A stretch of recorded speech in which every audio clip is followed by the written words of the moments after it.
So it's already end of June, and next day, July, the 4th of July is just around the corner.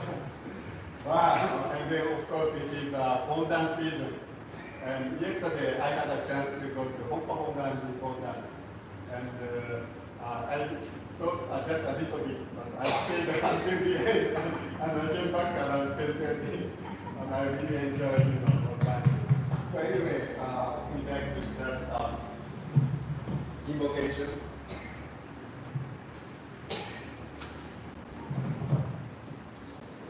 Page 3.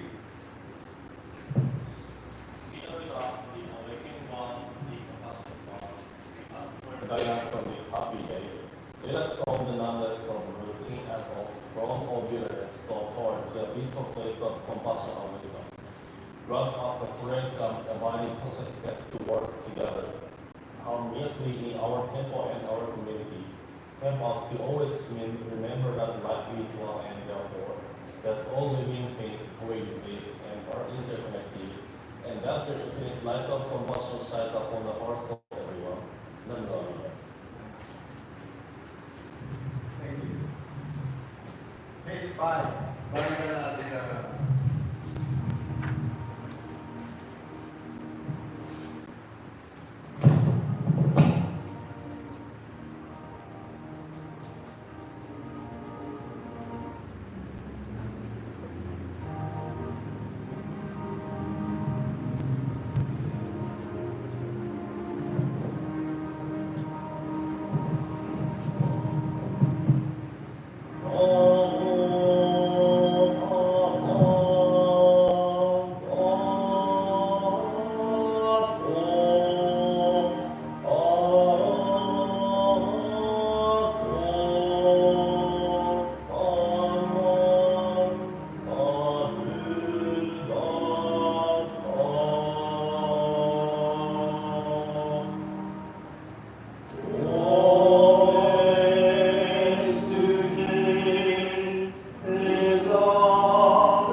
Thank you. Page 6. 就活つきなんで。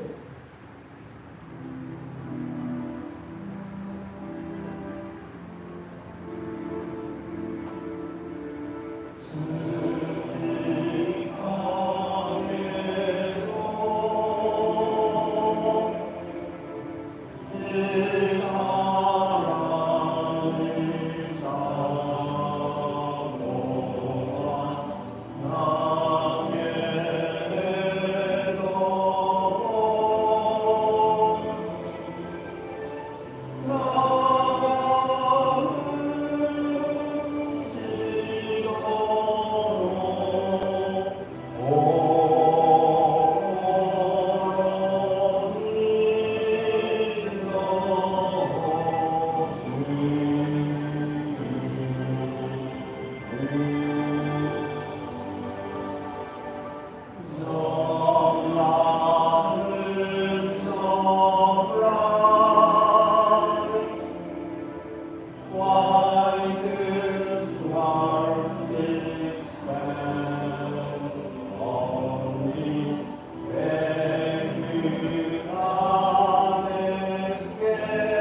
Page 8, Golden Chain.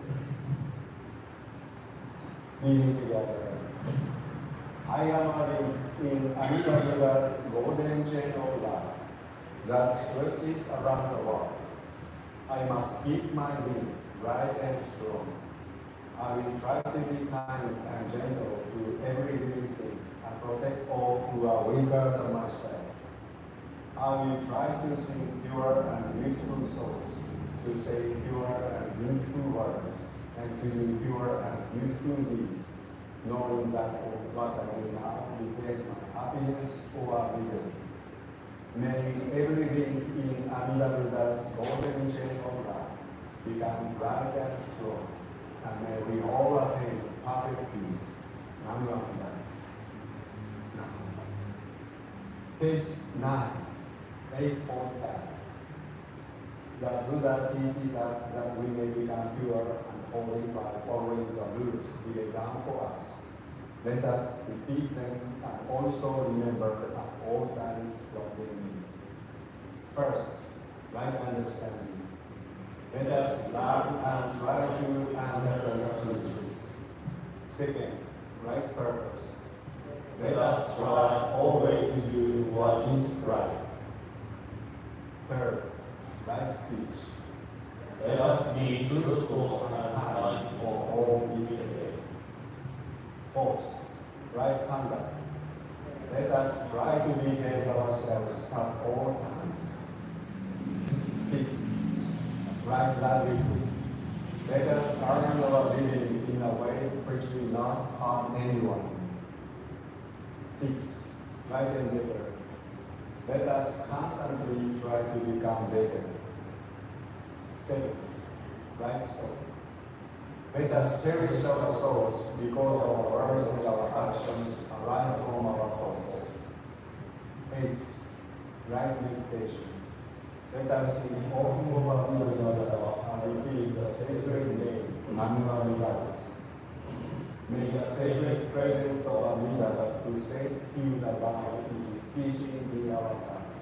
May we follow his glorious example and tread with unforgetting steps this noble path until we too shall attain enlightenment. Namaste. Thank you. Page 24, Shoyaku. 我愿作地方世界へ無種の摂取者 The infinite light of Amida Buddha illuminates the 10 directions of the world, and all people are these names are to receive never abandoned. Okay, please offer princess.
Egan, merit transference for the deceased. Dedicating merit through the chanting of sutra passages and the calling of Amida Buddha's name is an important practice in Jodo. This is a time to offer our prayers to our ancestors and beloved ones, as well as to remember them with gratitude for all they have done for us. We aspire to live fruitful, peaceful life while sending our thoughts to those who are not with us in this world. Let us now offer our prayers so that everyone be released from suffering and be born into Amida Buddha's pure land of happiness. Our prayers to go to our neighbors and members of the mission, and also to all to day 26. 総栄光芸。断にしくどく、よろせいさいどしもだにし、おじょあんだこび。We aspire for these merits and virtues to be equally bestowed upon all, and may we together develop the aspiration for enlightenment, to achieve birth in the spirit, in the pure land of peace and peace. Junen, please put your hands together in that show and recite Namu Amida Buddha 10 times together. Osho Junen, Namu Amida Buddha, Namu Amida Buddha, Namu Amida Buddha, Namu Amida.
Thank you very much.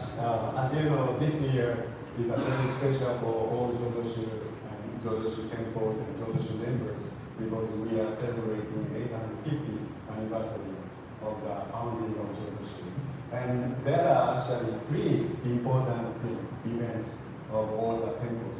One is the birth of the founder foundation, and also the death of the founder is also another anniversary celebration, and also the founding of that Jodoshu. And this year, when I went to Hong Kong yesterday, I noticed that they have a triple celebration. One is the 800 years of the founding of Jodo Shinshu by Shinasha. So 50 years difference. So Jodoshu, our founder foundation, has many disciples, and one of them was one of the outstanding disciples was Shinasha, who founded Jodo Shinshu. And Jodo Shinshu has also several denominations, such as Higashi Honganji and also Honpa Honganji. And of course, here in Hawaii, Honpa Honganji is the largest Buddhist organization. They have over 30 temples in the state of Hawaii. But also the Shinshu Kyokai, and there are some more Jodo Shinshu. But they are celebrating this year 800th anniversary of the founding of Jodo Shinshu, and also the 850 years of the birthday since the birth of Shindashi, the founder. And then Pompa Honganji, the first minister, came to Hawaii in 1889. So we are celebrating 130 years since, the Jodo, but they are celebrating this year 135 years. So these are, celebrations, they call triple celebrations of classes. So they are planning to do it in September. But today, I'd like to show a video that 10 years ago, or over 10 years ago, 2011, was an important Jodo event happened. That is 800 years since the death of Onishi. So 800th anniversary since Onishi passed away. So at that time we had a big celebration, and across the world, and in mainland Jodo temple, Los Angeles, but now, because of the situation around the temple became worse, and they needed to move the temple, so they sold the property, and they are now looking for the new temple. But they had such a wonderful temple in Los Angeles, in Metro Tokyo. But at that time, 10 years ago, when they celebrated the 800th anniversary since Onishi passed away, they made a service, commemoration service, and also commemoration lecture. And so today I would like to show that commemoration lecture taught by Dr. Glenn Webb. He is a professor of the East Asian study, and also he is a Zen priest. He is very well-known Japanese studies. So, because it takes about 40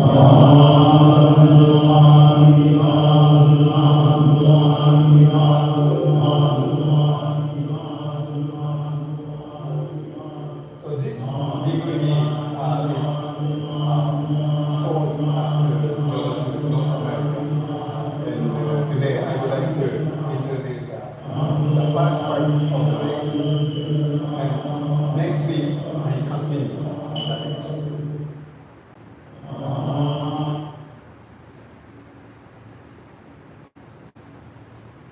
It's truly my honor to be here and to share with you a few of my thoughts about, especially about Honen Shonin, about Nembutsu. I have spent the better part of 60 years in Japan, over 50 years anyway, and my family has been with me much of that time, almost every year since 1964 for at least half of the year. We have lived in Japan, and I was a student at Kyoto University, and along the way it has been my pleasure to learn about Buddhism. My professors at Kyoto University told me that I would have to go into training. I would have to do Oshugyo in Buddhist temples, and my teachers were all from the Zen side, except for Suzuki Daisetsu, who was Jodo Shichu. And he insisted also that I do training, otherwise how could I know anything about Japan? So I have had that kind of training. I've been, in addition to Japan, I've been to Zen centers and temples where I've done research and where I've also trained in China and Korea and in India, Thailand, but most of the time I have trained in Japan. I just want to say, first of all, to begin with, that in studying about Jodo and Honen, I have never heard anything like that lecture by Reverend Ayuko. And I learned so much from that. And I'll tell you what I took away from that is this. He mentioned that you would never get on an airplane who would never get on a plane, that didn't know where it was going. I am absolutely convinced that Jodo is on the right. It knows where it's going. Jodo knows where it's going. And now, this is a little difficult to make this analogy, but I think maybe Amida Butsu is the pilot. And I think that maybe Honen Shonin is the co-pilot. And they know, and they have very kindly taught us how to get in that plane and to go with that plane and to become at least very useful human beings.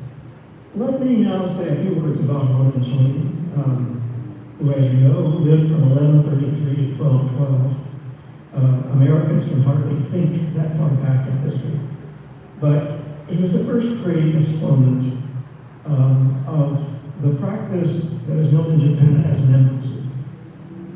Now, this practice is often called in English chanting, but I think that this, which is a practice that we all have engaged in today, it's a good deal more than just chanting. Although I enjoyed the choir very much. I think that Westerners think of as chanting means something quite different from what I understand them to be. Of course, Honen Shonin lived during civil wars in Japan during the Kamakura period, and he put great faith in the Nembutsu, especially for people like us, for ordinary people who come into this world caught in the residual karma and ignorance of our past lives. So how does Nembutsu work? This is the question I would like to consider here just for a moment. Honen Shonin taught us that we come into this world incomplete, as it were. Incomplete, and regardless of our circumstances, we can all seek self-fulfillment. We can seek the sapori that Arigato sama so vividly described to us. Honen Shonin promised us that by simply uttering the name of the Buddha Amitabha, using the phrase in Japanese, that we will enter a heavenly land, or Jodo, where we will be free of our past karmic attachments and where we will experience eternal life and happiness. But that's not the end of it.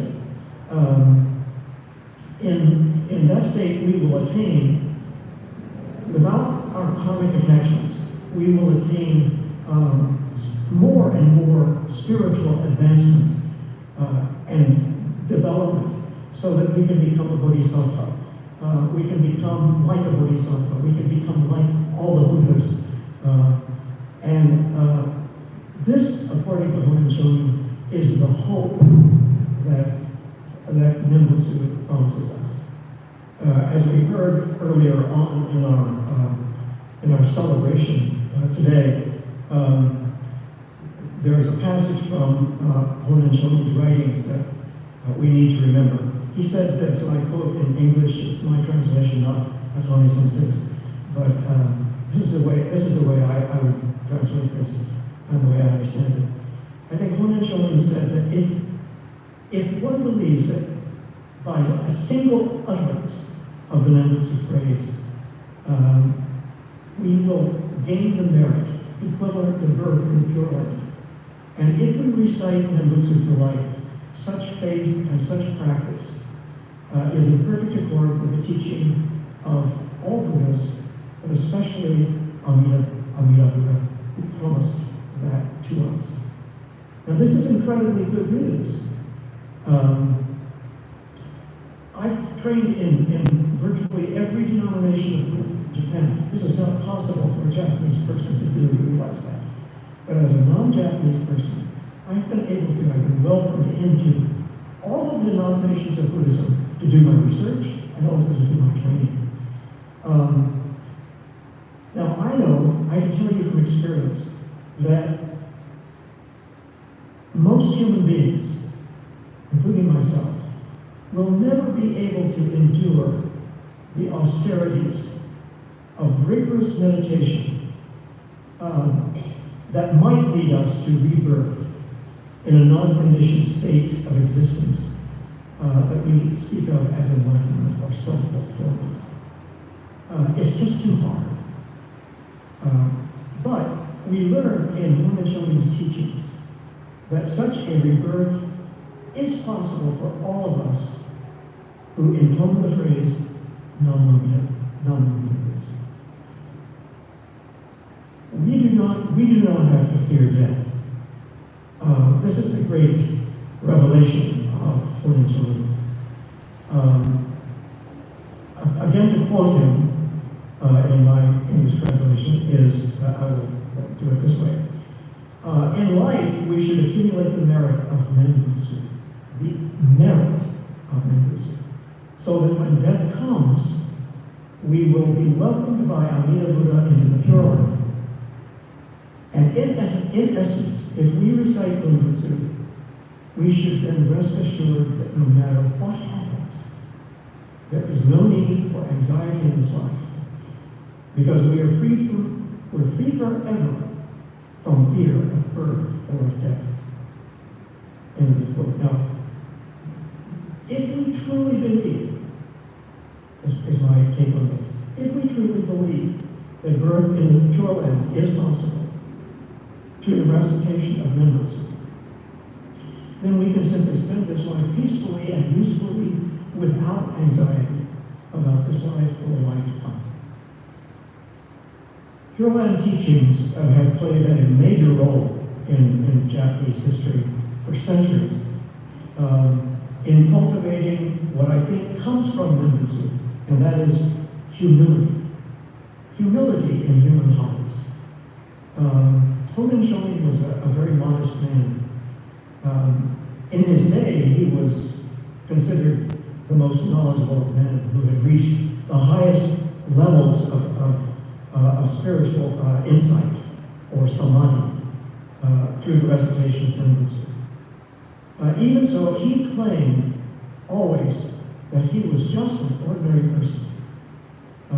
And he said that he had the same passions that everybody, but that all of his training in Buddhism had not been to help him get over his own weaknesses, his own intellectual, spiritual weaknesses, his passions. And so, because of that, he devoted himself to Menbutsu for the rest of his life. Let me emphasize this connection between Menbutsu and humility. In Honen Shonin's single sheet covenant that we recited and you all must know, we are warned by Honen Shonin that we should never flaunt our knowledge. We should never say that we are wise. Even if we are able to recite every word out of the scriptures in Sanskrit or Chinese or Japanese or Korean, if we were able to recite all of that, we would still not be anything.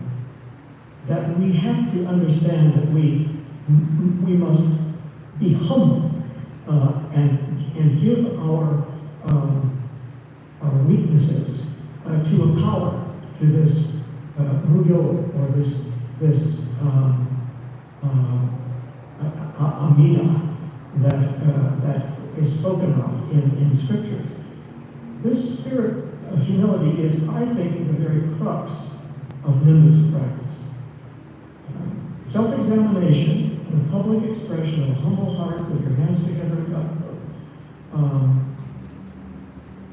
This causes your heart to become humble right away. Because you don't think you're so smart. This is very important for scholars especially. So I have taken it to heart. Also, I would want to say here that, humility does not like violence of any kind. And I think it is amazing that in our history, for the last 800 years, we've had so many wars, bloody wars, all over the world. But not one of those wars was fought in the name of Jodo or of Honinchoni. It is amazing to me. Today we participated in the 800th anniversary, memorial anniversary service of this shonin. And all followers of Honin today should take, should look back in wonder at his kindness and his humility. He is such a wonderful model. After examining all the Buddhist teachings and practices, he found his way. And he showed that way to the world.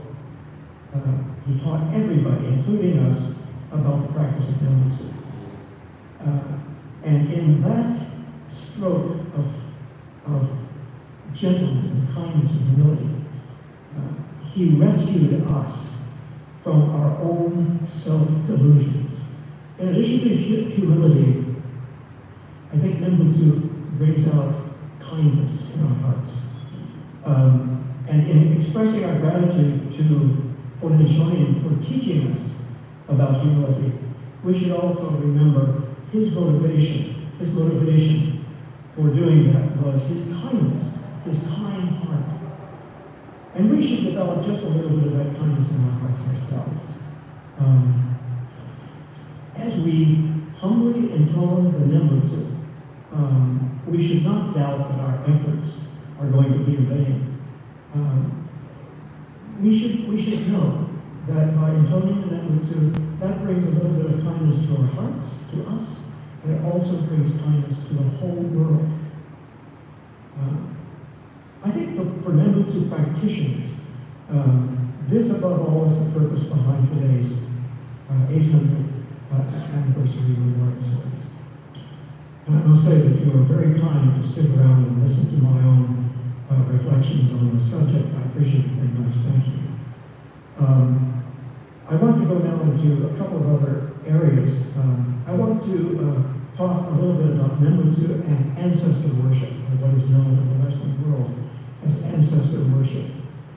I suppose everyone in the world naturally respects their ancestors, their parents and their ancestors, and everybody feels grateful to them for everything. In Japanese families, a Buddhist altar is always kept in good order with candles and flowers and incense and food offerings, so that everyone in the family can come every day and express their respect and their gratitude to their relatives. Sometimes family members even talk to the dead as though they were still alive. Now, this is commonly called ancestor worship in the Western world, and Westerners don't like that. I will try to explain why. They have not seen talking to the dead as a good thing. At best, I guess, they think that talking to the dead is a little weird. At worst, they probably consider it to be blasphemous and sinful, and for reasons that I'll explain in a minute. Of course, Westerners do appreciate their ancestors. They do think about them. But after funerals are over in most of the religions of the Western world, whether it's Judaism, or Christianity, or Islam, after those funerals are over, our dead no longer exist. Even if we believe that they have gone to heaven, we don't think that they've gone to heaven. But even if we think about them in that way, we don't try to talk to them. And this is a big point of difference between the Western world and the Eastern world. For religious Westerners, death is final. It's the place where your soul will spend eternity, either in heaven or hell. And that all depends, where you go, depends on how much you love God, how much you follow the teachings of God, whether it is the Jewish God, or the Christian God, or the Islamic God. That's one God, by the way, that's what I believe. And so, you really have to make sure that your focus in worship is to God and to God alone. You must admit, or you must, what shall I say? You must understand as a Westerner that God's decision about the afterlife is irrevocable. His decision is there, and it will determine whether you're in one place or the other forever. It is very clear that God comes first in the Western religions. After the relatives and friends of Jews and Christians and Muslims are dead, the God of the universe he in effect absorbs all of the love and respect that the living relatives have for their dead relatives. It goes to God. You no longer have a relationship with your dead relatives. This belief that only God deserves our ultimate love and respect and gratitude is deeply embedded in the hearts of Westerners. Believing Westerners. We have a lot of Westerners who don't believe. But when somebody asks you, if you're a Westerner, do you believe in God? You had better say yes.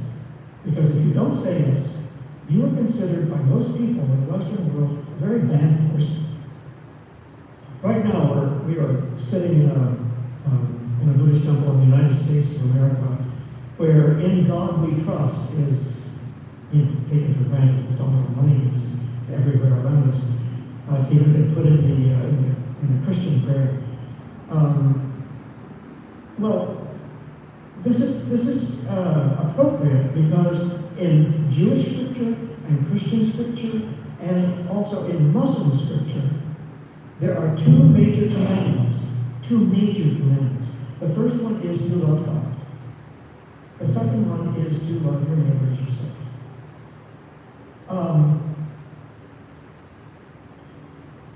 So make no mistake, first is first, second is second. Therefore, Westerners do not feel that it is acceptable to do anything that looks like worship of your neighbors.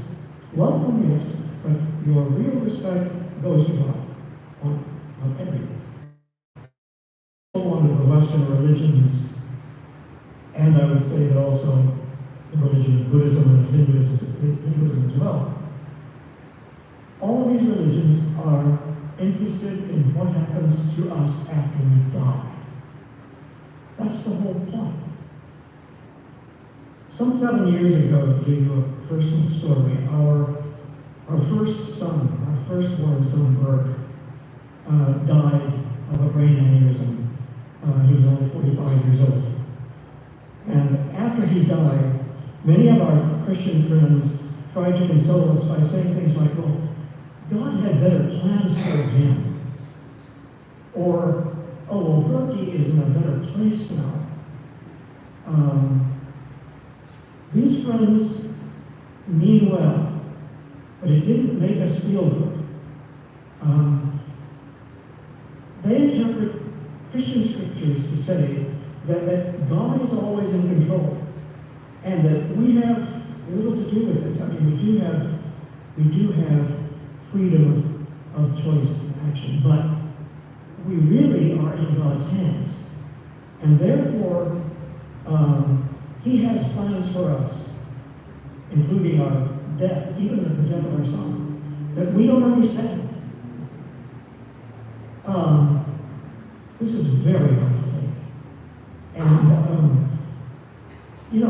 with this in their minds, Christians would say, well, you just have to get over this and leave this to God and move on with your life. That's very difficult.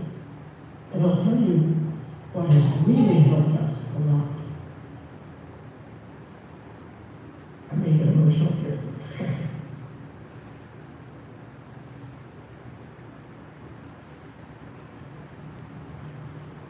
Sorry.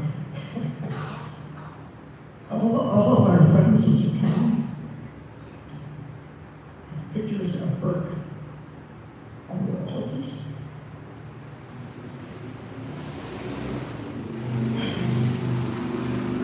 And that's very comforting. That's very comforting. We don't have that tradition in the Western world. So it's very difficult for us to just be content with what our tradition in the Western world has given us. I have a theory that the East is horizontal and the West is vertical. And by that I mean this. In Japan, I see a very strong connection, a horizontal connection between each of us and our ancestors. But in Western countries, there's a strong vertical connection with each of us and God. And that's fine. But I think that this explains a lot of what is different about our way of thinking. I'm thinking in Japanese now. Our way of thinking in the East and their way of thinking in the West. I shouldn't do this. I'm a Westerner standing here, but I think that there is a very big gulf that we have in terms of what is out there towards each other, connected in ways that we can't imagine, and our connection to God. I think this explains many of our differences in religion, our difference in morals, our difference in ethics, culture, almost everything. For example, Christians, Muslims, and Jews simply say that God made us. That's all. God made us. Buddhists say that our parents made us. It's obvious. And their parents made them, and their parents made them, and their parents made them, and on and on and on. This difference has a very profound effect on the way we think and the way we behave. One of the expressions that I have learned in Japan over the years is an expression that I'm sure you're very familiar with, and I don't need to. Okay, I think you want to hear more. So next week, I will continue this amazing lecture, Dr. Green Webb. I first met him in 1999 in Los Angeles. There was a symposium, and from Hawaii, some weeks away, it was 1 month. And 1 month later, I was transferred to Hawaii in December 1999. And one of the temples, Soto Mission, the priest, at that time I was single, so he invited me dinner because they had a special guest from Maine. And when I went there, he was there. Yes. Then 1 month later, he was there, Dr. Webb was there, so it was really amazing. And later on, because Dr. Webb was close friend with Dr. and Bishop Atone, and I was Los Angeles, Jodo, North America. That's why we were very close to Jodo and clear understanding of what is Jodo. So please next week we continue. And this is really amazing and interesting story. So we continue next week. So I'd like to today conclude the service. Benediction, page 10, please.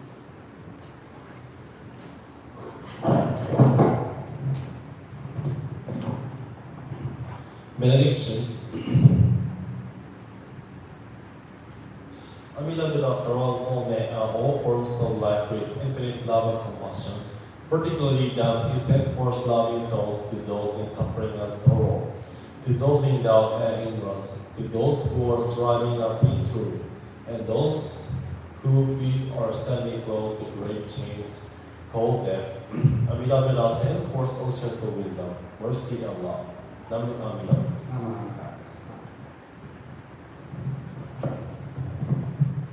Okay, thank you very much. This concludes Sunday service. Next week, July 7, 10 o'clock, we have a Sunday service. We continue this lecture again. Thank you so much. I think we still have leftover chocolate cake. But anyway, thank you. ありがとうございます。